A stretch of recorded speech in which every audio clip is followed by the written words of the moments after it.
बिल्ली के गले में घंटी की कहानी। बिल्ली के गले में घंटी। एक बहुत बड़े घर में सैकड़ों चूहे रहते थे। वो अपना पेट भरने के लिए पूरे घर में टहलते थे। सभी चूहे हंसी खुशी अपना पेट भर लिया करते थे। उनकी जिंदगी बड़े आराम से कट रही थी। अचानक एक दिन उस घर में शिकार करने के लिए कहीं से एक बिल्ली आ गई। बिल्ली को देखते ही सारे चूहे तेजी से अपने अपने बिल में छिप गए। उसने देखा कि उस घर में तो बहुत सारे चूहे हैं। उसने यह रहने का मन बना लिया।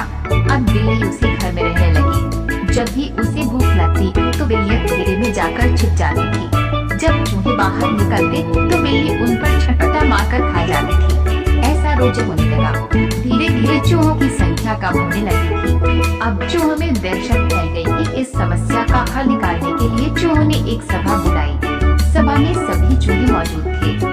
सभी ने कई सुझाव दिए ताकि बिल्ली के आतंक को रोका जा सके और उसका शिकार बनने से चूहे बचे रहें। किसी का सुझाव ऐसा नहीं था जिससे बिल्ली का आतंक रोका जा सके। सभी चूहे बैठे ही थे कि अचानक से एक बूढ़े चूहे ने सुझाव दिया। उसने कहा कि हम बिल्ली से बच सकते हैं, लेकिन उसके लिए एक घंटी और धागे की जरूरत पड़ेगी। बूढ़े चूहे ने कहा कि हम बिल्ली के गले में घंटी बांध देंगे और जब भी आएगी तो घंटी बजने से हमें खतरे के बारे में पता चल जाएगा। खतरा जानने के बाद हम लोग भागकर अपनी बिल में छिप जाएंगे। इससे हम लोग बिल्ली का शिकार बनने से बचे रह सकते हैं। सभी चूहे खुशी से झूमने लगे। सभी नाचना शुरू कर दिया और खुश होने लगे कि अब तो वे बिल्ली के खतरे से बचे रहेंगे। सभी चूहे खुशियाँ मना ही रहे थे कि अचानक से एक अनुभवी चूहा उठ खड़ा हुआ। उसने सभी चूहों को जोर से डांट लगाई और कहा कि चुप रहो, तुम सब मूर्ख हैं। उसके बाद अनुभवी चूहे ने जो कहा वह सुनकर सभी का मुंह उतर गया। चूहे ने कहा कि वो सब तो ठीक है, लेकिन जब तक बिल्ली के गले में घंटी नहीं बन जाती तब तक हम सुरक्षित नहीं हैं। अब तुम सब पहले ये बताओ कि आखिर बिल्ली के गले में घंटी बांधेगा कौन?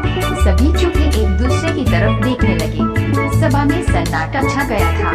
सभी चूहे निराश हो गए। इसी बीच बिल्ली के आने की आहट पाते ही सभी चूहे भागकर अपने अपने बिल में जाकर छिप गए। कहानी से सीख। इस कहानी से हमें ये सीख मिलती है कि सिर्फ योजना बनाने में भर से ही आप कामयाब नहीं हो जाते। उस योजना को लागू करने के बारे में भी सोचना चाहिए। उससे पहले जश्न मनाना बेकार।